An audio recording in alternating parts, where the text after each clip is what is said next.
Bonjour à toutes et à tous, c'est Hermès, j'espère que vous allez bien, j'espère que vous avez apprécié la vidéo de mardi. Nous avions titré il y a très exactement 3 jours, J-3, avant pump fracassant, J-2, avant résolution inespérée haussière avec une prise de liquidité de vendeurs à découvert extrême, plus 20, plus 30% sur Ethereum, peut-être plus 20 sur Bitcoin, peut-être plus 50% sur pas mal de nos cryptoactifs préférés, mais bon sang, à quel point c'est mou, un événement catalysant ces produits pas plus tard qu'hier. C'est un prétexte extraordinaire. Jen Street. C'est la faute à qui cette dégradation de marché? Jen Street. Terra Luna, c'est la faute à qui? Jen Street. FTX, c'est la faute à qui? Jen Street. Jen Street est sur toutes les lèvres actuellement dans l'écosystème cryptographique et je pense qu'on est très loin d'une aversion et d'une capitulation extrême. Si on devait jouer quelque chose, et c'est ce que je vous vends malheureusement que depuis quelques jours, quelques semaines, c'est un rebond certes puissant de prise de liquidité corrélé à l'order flow, mais je ne m'attends pas à beaucoup plus. Les points de capitalisation, des capitulations extrêmes se trouvent malheureusement beaucoup plus bas. On va les reciter ensemble dans cette vidéo. Et ce que j'attends de voir, c'est ça. On en parle maintenant.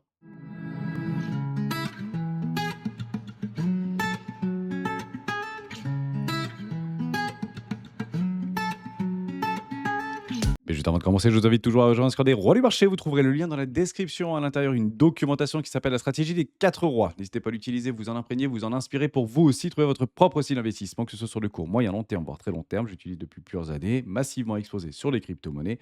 Ça fonctionne, mais il faut être patient. Hier soir, il y a eu la keynote de Swissborg, partenaire depuis plusieurs années maintenant, presque 5 ans. Je vous laisse le résumé, je vous le remets dans la description. Sinon, vous pouvez le retrouver dans le blog de Swissborg directement. Nous sommes partenaires. Ça fonctionne très bien. J'utilise Swissborg principalement pour faire du dollar cost average depuis janvier 2022 et ça fonctionne plutôt pas très mal, notamment sur le top des Layer 1 et les blockchains d'infrastructure. Beaucoup de nouveautés qui vont arriver, notamment la carte de crédit sur Swissborg. Vous avez également la possibilité d'avoir des ordres qui vont bientôt apparaître, donc TP, Tech Profit, Stop Loss, etc. Donc vraiment chouette et une nouvelle interface notamment plus professionnelle pour les traders plus aguerris et plus actifs. Ils continuent à build, j'ai envie de dire, continuent à construire dans cet écosystème cryptographique et je les soutiens pour cela. Mon lien dans la description si ça vous intéresse et vous recevez un petit ticket à gratter compris entre 1 et 50 dollars. Lien dans la description, c'est le partenaire du jour de cette vidéo par rapport à cette annonce de la keynote. Ici, côté Bitcoin. Bon, on va pas se mentir, c'est quand même mou du genou, je vous le dis en toute franchise. Ouais, on arrive à péter 500 millions de dollars de position de vente à découvert. Mais moi, ce que je veux regarder au niveau de l'order flow, qu'est-ce que c'est? C'est une augmentation massive au niveau des open interest et particulièrement du côté de qui? Du côté du CME. Et c'est exactement pas ce que je suis en train d'observer malheureusement. Ici, vous allez dans Exchange, vous mettez CME, vous le mettez en tout petit et on regarde si oui ou non ça s'empile. C'est quand même mou du genou, je vous le dis franchement. Il se passe rien. Binance, un petit peu plus intéressant, j'ai envie de dire. C'est plutôt les échangeurs centralisés actuellement qui essayent de galvaniser cette action de prix. Mais vous avez compris, c'est clairement de la manipulation, c'est de la prise de liquidité. Il y avait plus de vendeurs à découvert que d'acheteurs à aller chercher sur des zones clés très court terme. Et on vient faire un espèce de petit marabouzou, de plus ou moins 15% sur Bitcoin, 20% sur Ethereum. Bravo à ceux qui l'ont joué. Personnellement, je l'ai joué sur Ethereum. Je me galvanise et je reconstruis des positions sur Ethereum. Mais je pense franchement qu'on va aller chercher beaucoup plus bas dans les prochaines semaines et prochains mois. Je vous explique malheureusement pourquoi, puisque tout ce qui est en train d'être dit actuellement sur Jane Street n'est qu'un prétexte pour pouvoir trouver un bouc émissaire. Et oui, et le problème qu'on va avoir, je vais vous l'expliquer dans quelques instants, c'est qu'à partir de là, tous les projets qui sont actuellement un petit peu en bras cassés vont expliquer que c'est la faute de Jane Street. Donc on va commencer à sortir des espèces de poteaux roses un petit peu partout dans l'écosystème cryptographique, des mecs qui sont complètement sous l'eau avec le couteau sur la gorge depuis des mois, peut-être des années en arrière, et qui vont expliquer c'est la faute à Jane Street. Donc généralement, quand il y a des formes de catalyseurs qu'on pense que ça peut être considéré comme haussier parce qu'on vient de mettre une croix sur un acteur pas forcément très bienveillant de l'écosystème cryptographique, mais je peux vous le dire que pendant des mois, voire des années, ils étaient plutôt derrière à alimenter ce marché. Et là, effectivement, il s'est passé quelque chose qui est complètement passé inaperçu. Et je l'ai d'ailleurs personnellement loupé, c'était en juillet 2025, qui a potentiellement inscrit le top du marché. Je vous le dis et je vous le redis, les institutions posent des tops, mais ils posent également des bottoms et ces points d'inversion, de capitulation extrême, on y est encore très loin.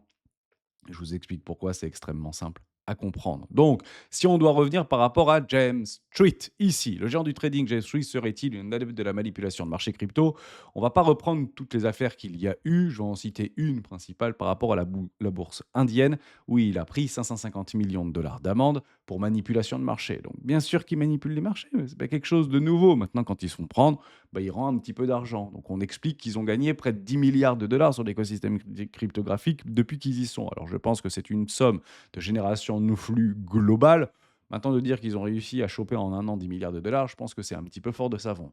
Oh, ok pour ça, mais néanmoins, est-ce que derrière Terra Luna, il y a réellement du James Reese? C'est complètement possible.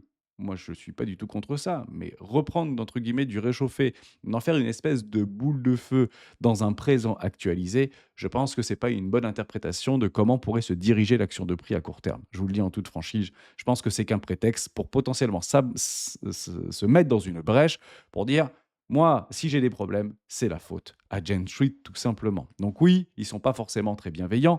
Maintenant, partez du principe que sur cette teneur de marché, de l'IBIT de BlackRock. Donc oui, je peux être d'accord avec vous. Est-ce qu'ils sont à l'origine potentiellement du Didi du côté de Binance? C'est complètement possible. Est-ce que à 10 heures du matin, depuis des semaines, à chaque fois que le 10 heures du matin, heure de New York, ça clique, boum, il y a une espèce de sell limit ou un sell market qui vient nous chercher de la liquidité au sud? Ouais, mais parce qu'ils viennent liquider des longues, tout simplement. Eux, ils vont chercher des inefficiences de marché. Ils ont très probablement des outils et des documents peut-être initiés, je ne dis pas du tout le contraire, pour jouer ça. Mais bon, si on liquide des longues, c'est bien parce qu'il y a des longues qui sont en train de se produire. Et à ce moment-là, on est plutôt contre-tendance par rapport à l'action de prix qu'il y a depuis plusieurs semaines, et j'ai presque envie de dire plusieurs mois, principalement octobre 2025, vous le comprenez comme ça. Donc oui, il y a peut-être de la manipulation de marché. Maintenant, les perdants payent les gagnants, et il semblerait que Jane Street soit les grands gagnants d'une affaire présente sur l'écosystème cryptographique depuis quelques mois. Maintenant qu'on a dit ça, il y a une news que j'ai complètement loupée, bien qu'il soit complètement la cible de haine sur les réseaux sociaux, milieu de réclamation, mais juste avant de vous en parler, j'aimerais vous revenir sur un indicateur technique que beaucoup utilisent et qui finalement est peut-être une mauvaise interprétation. Ceci est, soi-disant, l'indice de sentiment de la peur et de l'euphorie. Peur extrême et euphorie, nouveau paradigme, enfin, euphorie totale. Bon, bah, je pars plutôt du principe que c'est un indicateur de colère extrême et un indicateur de cupidité extrême. Alors pourquoi je vais dire colère? Puisqu'en fait, il y a quelques anomalies de marché qui m'expliquent qu'à un moment donné, c'est pas possible qu'on soit sur des niveaux aussi bas, alors que le prix et l'action de prix par rapport à une situation de capitulation extrême n'y étaient clairement pas. Je vous le prouve en deux lignes. Ici, vous avez en juillet 2022 la peur extrême ou la colère extrême par rapport aux événements qui s'étaient passés préalablement. Et si vous venez par rapport au crash de FTX, ici octobre-novembre, donc décembre 2022, on avait un Fear and Greed, donc ici un Fear plus près des 20-25. Alors là, je me pose la question. Je me dis, mais comment c'est possible que quelques mois avant, on était sous les 10, on tombe à 7, et ici, on est plutôt des 20-23. Et si vous reprenez des vidéos d'analystes financiers cryptographiques, ici, on attendait cette très forte dégradation du Fear and Greed. On se disait même, non, il n'y a pas assez de peur, on peut continuer à descendre. Donc comprenez-le comme ça. Si on pense visualiser le bottom, c'est pas un bottom.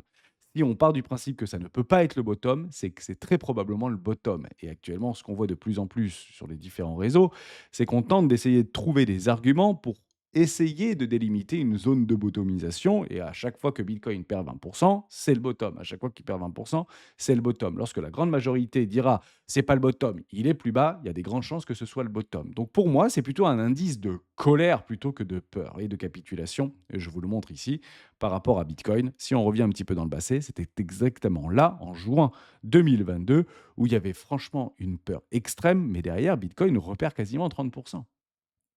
Et là, le FIR est en 2023. Je trouve ça un petit peu bizarre. Donc je pense que ça va être faire exactement la même chose. Je pense qu'ici, on est dans une peur extrême, possiblement un rebond puissant pour aller chercher de la vente à découvert, puisque le retail fonctionne beaucoup avec le sentiment. Donc, si on voit que ça va baisser et ça va encore baisser, donc il faut absolument se mettre en short. Bon, bah, généralement, avoir raison peut-être un tout petit peu trop tôt. Derrière, on vient liquider du vendeur à découvert. Ensuite, on regardera si oui ou non il y a des zones entre guillemets clés de fair value gap, de CB qu'on pourrait éventuellement utiliser ou des moyennes mobiles dynamiques. En parlant de moyennes mobiles dynamiques, je vous donne un indicateur franchement qui n'est pas grandissant et qui n'est pas glorieux parce qu'il nous invite à une baisse supplémentaire de 50%. À chaque fois qu'il clignotait, moins 50 supplémentaires. Et à ce moment-là, si on se retrouve, je dis une bêtise, peut-être entre les 55 et les 45 000 avoir peut-être un FIR qui n'est pas à 5 ou à 3, mais peut-être à 15, 20 ou 25. Et à ce moment-là, on pourra se dire: «Ah, on est encore peut-être un petit peu trop chaud, on est pas assez dans le FIR, on est pas assez dans la peur, donc ça va continuer à baisser. Objectif 30 000, 25 000, 20 000, j'en ai strictement pas la moindre idée».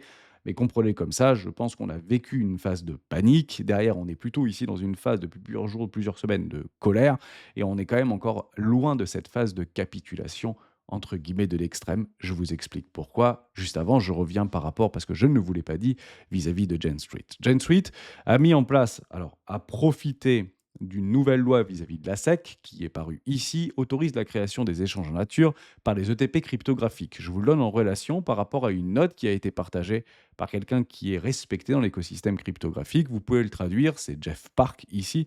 Je pense que c'est la meilleure représentation de la situation qui se passe depuis maintenant octobre 2025. Je vous laisserai le prendre, le copier-coller, le mettre sur ChatGPT, il va vous le traduire pour nous et c'est juste formidable. Et il explique pourquoi Bitcoin n'a pas atteint les 150 000 dollars. Je reviens par rapport à ce top de marché, très exactement le 30 juillet 2025, c'était donc ici, très proche des tops de marché.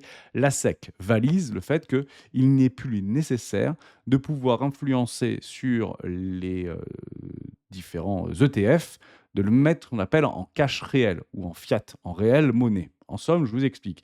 Vous voulez une part de l'IBIT, obligatoirement, IBIT achète du Bitcoin au comptant. Cash monnaie, hein, c'est du réel price action. Derrière, depuis le 30 juillet 2025, il n'est plus obligé de le faire, il peut ce qu'on appelle en kind. Alors kin, c'est quoi? C'est tout simplement que ils peuvent en fait décider de, décaler les achats ou les ventes au comptant de bitcoin dans un délai maximum de 6 jours. Et pendant ces 6 jours, ils se hedgent, ils se couvrent, ils font des shorts, des contrats options, de tout ce que vous voulez, des perpétuels, peu importe, pour pouvoir se couvrir. Ils ne sont donc pas obligés d'acheter ou de vendre à l'instant T des, bitcoins. Ils ont donc aussi la possibilité d'aller chercher ces bitcoins autre part, comme par exemple de l'OTC. Et c'est peut-être là où je l'ai loupé, puisque je n'avais pas compris pourquoi il y avait eu autant de inflow du côté des ETF au compte en Bitcoin. On parle de près de 4 milliards de dollars. C'était un record absolu. Rappelez-vous, en octobre 2025, début octobre, c'était un record absolu. 4 milliards de dollars d'inflow au niveau des ETF. Mais le cours de Bitcoin, en fait, bah, il n'arrivait plus à avancer. Bon, bah, c'est pas compliqué. C'est que eux ont réussi, probablement dans une forme de manipulation de marché, bah, de dire non, Bitcoin il ira pas plus haut. Moi, j'ai 4 milliards de dollars, mais je vais pas acheter du Bitcoin tout de suite. Je vais aller le chercher du côté des OTC. Je vais aller potentiellement me hedger sur les contrats options et les contrats perpétuels futurs. Et je vais surtout vous dégueuler dans la gueule tous mes Bitcoins que j'ai commencé à acheter. Alors, Jen Street a combien de Bitcoin actuellement du côté de Ibit? Ils ont 1,5% du supply total, 5% au niveau des institutionnels.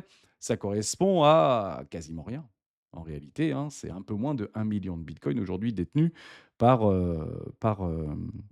Jane Street. Donc c'est pas énorme, enfin en termes de 250 millions de bitcoins, pas du tout, en 750 millions de dollars en bitcoin, donc moins de 1 milliard de dollars en bitcoin qu'ils possèdent actuellement sur l'Ibit. Donc est-ce que c'est eux qui vont franchement avoir une forme de volatilité de très court terme ou une volonté de vouloir éventuellement.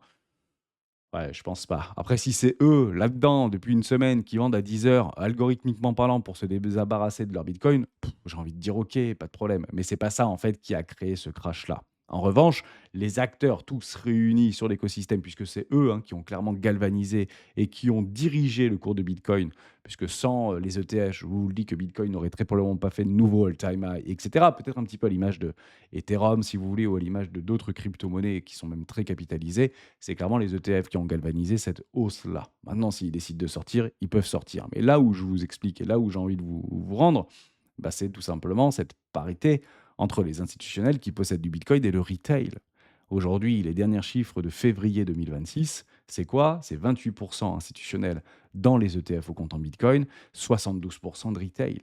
Et les risques d'inversion, on les connaît. Vous prenez à peu près du moins 50%. Ils sont là, les principales risques d'inversion. Donc, par rapport au top vis-à-vis du bottom, moins 50%, c'est une première aversion psychologique par rapport à la notion de prix. On le savait que ça allait réagir, hein. Les 50% de Fibonacci, même si ce n'est pas un retracement de Fibonacci, on sait que ça réagit plutôt pas mal. Mais encore une fois, c'est une forme de petite latéralisation sur des toutes petites time frames. Franchement, il n'y a pas une très grande volatilité et on cherche cette volatilité sur les crypto-monnaies. On sait que l'ETF average sur l'ensemble des ETF au compte en Bitcoin, c'est 82 000 dollars. Il faut aller chercher très probablement ce risque d'aversion. Si vous prenez du moins 50%, on trouve aux alentours des 42 000 $ au niveau du prix du Bitcoin. Et c'est à ce moment-là très précisément que nous ne sommes plus dans la colère, mais bel et bien dans la dépression et la capitulation extrême d'un risque d'inversion extrême et d'une souffrance extrême. Actuellement, à part quelques crypto-monnaies, on n'est pas franchement dans une souffrance extrême. Si on prend le top 10 des crypto-monnaies les plus capitalisées, vous y conviendrez. Maintenant que je vous dis ça, on revient sur un indicateur que j'utilise régulièrement. On n'en parle pas souvent puisque c'est un indicateur dynamique en 3 jours. C'est notre fameuse Golden Cross, Death Cross Bottom potentiellement sur ce croisement entre moyenne mobile 50 périodes et 200 périodes sur la time frame visée. Maintenant, Golden Cross, Death Cross, c'est que sur une time frame en daily. Sinon, ça s'appelle tout simplement un cross. Donc, le terme Golden Cross, Death Cross, c'est bel et bien en daily. Ici, je vais mettre en 3 jours. À chaque fois qu'on avait cette potentielle Death Cross, moyenne mobile 50 périodes, 200 périodes, crash de 50% derrière. Sur Bitcoin, ça a été systématique. Ici, 10 cross, Golden Cross, enfin 10 cross, moyenne mobile 50 périodes, 200 périodes, on se remet à peu près là-dedans. Je prends une parité par rapport à cette petite volatilité, boum, moins 50% supplémentaire. Clairement, dans les quelques semaines qui suivaient, Bitcoin perd 50% supplémentaire. Et on a le prétexte avec James Street actuellement, puisque tout le monde va potentiellement prendre la poudre d'escampette pour dire c'est la faute à James Street. Pour moi, c'est clairement pas une indication ou une information très positive. Ici, moins 50% par rapport à ce dernier cross, hein, moyenne mobile 50 périodes, 200 périodes sur une time frame en 3D. Ici, moins 50% supplémentaire. On peut le revenir aussi dans le passé. Même chose ici, hein, vous prenez cette parité par rapport à cette consolidation. Bam, moins 50% supplémentaire. Bon, vous avez compris, à chaque fois qu'on faisait un cross sur cette moyenne mobile de 100 périodes, or c'est qu'un outil supplémentaire hypothétique, hein, c'est un indicateur technique, mais ça, c'est pas très bon signe. Je vous le dis en toute franchise. Ethereum l'a fait également, ici, plutôt bottom. Donc on attend potentiellement un bottom supplémentaire. On voit qu'elles sont encore relativement éloignées. Je suis encore une fois ici dans des temps frame en 3 jours. Je pense que si Bitcoin retrace de 50%, Ethereum ira chercher toute la liquidité qui se trouve bien plus bas. Par contre, ça avait plutôt bien fonctionné sur un bottom. Ici, on l'avait vu en juin 2022, par exemple, par rapport au graphe de FTX, il n'avait pas fait de nouveau plus bas Ethereum. Donc, je pense qu'il sera peut-être un tout petit peu plus vigoureux. Vous avez exactement la même chose ici. Donc, je pense que ça a dû croiser, hein. Là, à peu près, hein. Je pense que si on tend un petit peu la truc, ça a dû se croiser à peu près là-dedans. Bon, bah, vous avez compris, ça a crossé, une forme de latéralisation. On pense que c'est le bottom. C'est à peu près similaire d'ailleurs. Vous voyez ici une jolie trend. Donc là, c'était la prise de liquidité. Actuellement, on se retrouve peut-être là-dedans. Je ne sais pas, hein, j'ai une bêtise. Bon, bah, vous avez compris, derrière le machin, il perd 85% ou 80%. Je ne pense pas que la volatilité maintenant au niveau de Ethereum soit aussi forte, bien évidemment, par rapport à ces niveaux de prix. Mais vous avez compris qu'une dégradation supplémentaire n'est pas à exclure. On a vu donc ici James Street. Donc, c'est la réponse à tous nos maux. On est donc ici non pas dans la peur, mais dans la colère. Et généralement, la colère n'est pas haussière parce qu'elle précède toujours une capitulation et une phase de dépression. Oui, vous avez raison, je peux vous le redonner juste ici par rapport à cette magnifique trendline, ce qu'on appelle la super trendline. Si on passe en dessous, on en a pour des semaines, voire des mois de capitulation et de dépression. Donc mes objectifs ne sont pas inchangés. Maintenant, de prendre le contre-pied pour aller virer beaucoup de vendeurs à découvert, je m'inscris également pleinement dans cette logique. Mon maximum, entre guillemets, théorique, ce sera le premier arrêt aux alentours des 85 000 $. Pourquoi les 85 000 $ sont une zone de confluence extrême par rapport aux échanges qui a fait on-chain de Bitcoin, puisque ici, Bitcoin, plus de 400 000 Bitcoins ont été accumulés depuis ce passage sous les 70 000 $. C'est Cryptos qui nous le partage. Il met en avant notamment le URPD, donc, c'est au dernier prix visé un échange sur la blockchain de Bitcoin, tout simplement, là où il a changé d'adresse ou potentiellement changé de main. Vous avez deux grands spikes. Ici, aux alentours des 85 000 $ et ici, aux alentours des 42 000 $. Bon, bah, vous avez compris qu'on vient de tomber à peu près sur ce qu'on avait vécu ensemble ou visualisé ensemble précédemment. Une énorme zone de support aux alentours des 40 000 $ 42 000 $. Donc, pour moi, c'est clairement le point d'inversion extrême. Bon, on peut avoir de la volatilité, hein. Je ne vous donnerai pas un chiffre exact, 37 828 $ si vous le souhaitez. Je m'en fiche. Je dis juste 40-42 ou 37-42 si vous voulez. C'est à peu près la même chose. On n'est plus à ça près. En tout cas, on sera juste beaucoup plus bas. Et vous avez une zone de résistance ici technique on-chain aux alentours des 82-85 000 $. Donc, qui est en confluence avec le premier arrêt. Comprenez-le comme ça. Au niveau des ETF, je vous l'ai dit et je vous le redis, 72% sont du retail. Et ces 72%, bon sang, ils tiennent. Ils tiennent de ouf. C'est incroyable ce qu'on est en train d'observer. Et je pense qu'il va falloir les faire lâcher. Je vous le dis souvent, généralement, ce sont les plus gros sacs qui lâchent en dernier. Et quand on parle de retail sur l'ETF IBIT, bah, partez du principe que c'est d'abord les clients de BlackRock et les clients de BlackRock, ils sont, pour la plupart fortunés quand même. Ou en tout cas, quand vous avez un compte chez BlackRock, du coup vous avez mis des capitaux chez BlackRock, c'est que c'est pas, l'argent pour les courses de fin de mois si vous voulez. C'est quand même de l'argent assez important, mais ils sont dans cette catégorie de retail et c'est eux généralement les exit liquidity pour aller chercher des points de capitulation pour que derrière les gros institutionnels, les banques, etc., ne récupèrent pas les frais générés par rapport à leur clientèle, mais récupèrent bel et bien ici du Bitcoin. Et à ce niveau de prix, je suis d'accord avec vous, ça reste un prix tout à fait confortable pour aller chercher du Bitcoin ou accumuler du Bitcoin sur un niveau clé entre les 0,50 et les 0,618. Je pense que franchement, on pourrait en acheter beaucoup moins cher. Donc, je reste sur mon idée de base. Je ne la lâche pas, je pense à un rebond plus ou moins puissant. Voilà, premier arrêt, d'un mouvement, cataclysmique ou premier arrêt du précédent mouvement ici, donc 85 à peu près, 95 000 $. La volatilité de court terme, s'il y a des vendeurs à découvert à les péter, si on décide d'aller les chercher, ce sera tout à fait, légitime et puis derrière, pourquoi pas aller chercher une capitulation extrême, prétextée par d'autres choses que Gem Street ici. Peut-être que Zach va nous proposer quelque chose dans quelques heures. Donc ici, il nous l'avait attendu, hein. D'ailleurs, je lui envoie une pensée par rapport au énorme FUD qui s'est passé sur les 48 ou 24 dernières heures sur James Street par rapport à, bah, lui, ses investigations. Je pense que ça va pas être, du très, très bon. Vous savez, hein, quand on commence à sortir un panier de crabes ou quand la mer se retire, on voit d'abord les crabes et ensuite on voit ceux qu'on veut pas de maillot de bain et puis je pense que la liquidation se trouve, un tout petit peu plus loin. On le voit d'ailleurs de façon assez simple vis-à-vis des open interest. Je suis un peu déçu de le voir. On fait une petite augmentation de 10 de 12 sur nos cryptoactifs, à quel point c'est mou du genou. Derrière, on repasse, immédiatement dans un, funding rate, donc un taux de financement positif. C'est quand même assez dommage de l'observer. Donc oui, c'est encore vert, mais bon, c'est vert positif, quoi. On n'est pas sur des niveaux entre guillemets «clés», complètement, short, to the moon, enfin to the, les enfers, je ne sais pas comment on pourrait dire ça.